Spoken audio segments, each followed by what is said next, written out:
ถ้าเกิดหนูย้ายมานี้เลยกับตอนคุยกับเขาแล้วไหนโอเคได้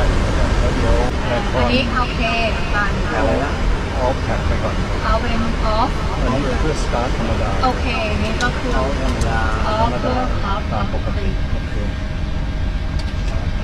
ให้คน อันนี้มาค่ะออ เซต โต้ ปกติก่อน ปกติแล้วนะ เซตปกติก่อน ใช่ไหมแต่ก่อน ก็ไปปิดที่หัวสนาม อันนี้ก็ปกตินะ ป ตาก ล ติที่พี่อยู่ดีสอง เอพีไม่ออกนะ ไม่ได้ออกเลยคุณเท่าไหร่ครับ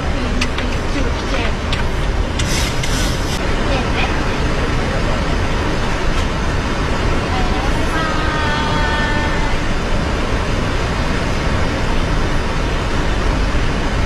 เอาให้เขาบอกว่าถ้าเห็นมองพลักเห็นมันกระพริบ